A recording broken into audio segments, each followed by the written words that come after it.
തളിപ്പറമ്പിൽ MLA പങ്കെടുത്ത മണ്ഡല അവലോകന യോഗ നിർദ്ദേശത്തിന് വില കൽപ്പിക്കാത്ത വാട്ടർ അതോറിറ്റി ഉദ്യോഗസ്ഥരുടെ ദാർഷ്ട്യത്തിനെതിരെ പ്രതിഷേധമുയരുന്നു. ഒരു വർഷത്തിലേറെയായി പൈപ്പ് പൊട്ടി ദിനംപ്രതി ആയിരക്കണക്കിന് ലിറ്റർ കുടിവെള്ളം പാഴാകുന്നതിന് പരിഹാരമുണ്ടാക്കണമെന്ന ആവശ്യം ശക്തമായി. വേനൽ കനത്ത നാട് കുടിവെള്ളക്ഷാമത്തിലേക്ക് നീങ്ങുമ്പോഴാണ് വാട്ടർ അതോറിറ്റി ജനങ്ങളെയും ഭരണകൂടത്തെയും വെല്ലുവിളിക്കുന്നത്.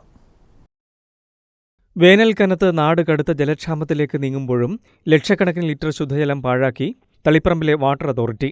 തളിപ്പറമ്പ് താലൂക്ക് ഓഫീസിന് സമീപം പുതിയതായി നിർമ്മിക്കുന്ന റവന്യൂ ടവറിന് പിൻവശത്താണ് കുടിവെള്ളം പാഴാക്കി കളയുന്നത്. ബസാർ റോഡ് എന്ന റെക്കോർഡുകളിലുള്ള തളിപ്പറമ്പ് മാർക്കറ്റ് കപ്പാലം റോഡരികിലൂടെ കടന്നുപോകുന്ന വാട്ടർ അതോറിറ്റിയുടെ കുടിവെള്ള പൈപ്പ് പഴയ ക്യാന്റീന് മുന്നിലാണ് ഒരു വർഷം മുമ്പ് പൊട്ടിയത്. ആദ്യഘട്ടത്തിൽ റോഡിലേക്ക് വെള്ളം ഒഴുകിയെത്തിയിരുന്നു. പിന്നീട് താഴ്ചയുള്ള ഭാഗത്തേക്ക് പടർന്ന് താലൂക്ക് ഓഫീസ് കോമ്പൗണ്ട് വാൾ കടന്ന് പ്രവഹിക്കുകയായിരുന്നു. 2 ഇഞ്ച് വ്യാസത്തിലുള്ള പൈപ്പിൽ നിന്നും ചീറ്റുന്നതിന് സമാനമായാണ് വെള്ളം ഒഴുകിപ്പോകുന്നത്. കഴിഞ്ഞ ഒരു വർഷത്തിലേറെയായി ലക്ഷക്കണക്കിന് ലിറ്റർ ശുദ്ധജലമാണ് ഇവിടെ നഷ്ടമായത്. മാത്രമല്ല, വെള്ളം കിട്ടുന്നതിന് മാലിന്യം കലരുന്നത് ഗുരുതര ആരോഗ്യ പ്രശ്നങ്ങൾക്കും ഇടയാക്കുമെന്ന ആശങ്കയും ഉയരുന്നുണ്ട്. കുഴൽക്കിണറിലേക്ക് മലിനജലം ഇറങ്ങുന്ന സ്ഥിതിയുമുണ്ട്. റവന്യൂ ടവർ നിർമ്മാണം പൂർത്തിയായി വരികയാണ്. അടുത്ത ദിവസം ചുറ്റുമതിൽ നിർമ്മാണം തുടങ്ങണം. എന്നാൽ വെള്ളം ഒഴുകി വരുന്നത് പ്രവൃത്തിക്ക് തടസ്സമായിരിക്കുകയാണ്. താലൂക്ക് ഓഫീസ് അധികാരികളും നിർമ്മാണ പ്രവൃത്തിയുമായി ബന്ധപ്പെട്ടവരും നിരവധി തവണ വാട്ടർ അതോറിറ്റി ഓഫീസുമായി ബന്ധപ്പെട്ടെങ്കിലും ഒരു പ്രയോജനവും ഉണ്ടായില്ല. 2 മാസം മുമ്പ് താലൂക്ക് ഓഫീസിൽ MV ഗോവിന്ദൻ MLAയുടെ അധ്യക്ഷതയിൽ നടന്ന അവലോകന യോഗത്തിൽ ഉദ്യോഗസ്ഥർ ഈ വിഷയം ഉന്നയിച്ചിരുന്നു.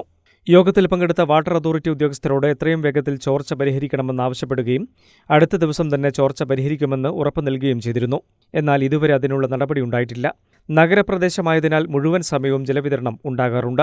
24 മണിക്കൂറും ഇവിടെ ശുദ്ധജലം നഷ്ടമാവുകയാണ്. ചോർച്ച പരിഹരിക്കാൻ അടിയന്തര നടപടിയുണ്ടായില്ലെങ്കിൽ ശക്തമായ സമരപരിപാടികളുമായി മുന്നോട്ടു പോകുമെന്ന് പൊതുപ്രവർത്തകനായ രമേശൻ ചെങ്ങുനി പറഞ്ഞു. ലക്ഷക്കണക്കിന് ലിറ്റർ കുടിവെള്ളമാണ് നഷ്ടപ്പെട്ടുകൊണ്ടിരിക്കുന്നത്. അതോടൊപ്പം മലിനജലവും കൂടി തളിപ്പറമ്പ് താലൂക്ക് ഓഫീസിൻ്റെ പരിസരങ്ങളിലും മറ്റ് വീടുകളിലെ കിണറുകളിലേക്കും വ്യാപിച്ചിരിക്കുകയാണ്.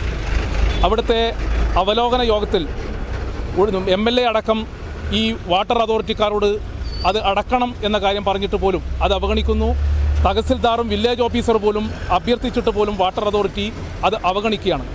ഇത്തരം അവഗണനക്കെതിരെ ഈ കുടിവെള്ളക്ഷാമം നടന്നുകൊണ്ടിരിക്കുന്ന ഈ വേനൽക്കാലത്ത് അത്തരമൊരു നിലപാടുകൾ സ്വീകരിക്കാതെ വാട്ടർ അതോറിറ്റിക്കെതിരെ ശക്തമായ സമരരംഗത്ത് ഈ നാട്ടിലെ ജനാധിപത്യ വിശ്വാസികൾ വരണം എന്നതാണ് അഭ്യർത്ഥിക്കാനുള്ളത്. News bureau, Taliparamba.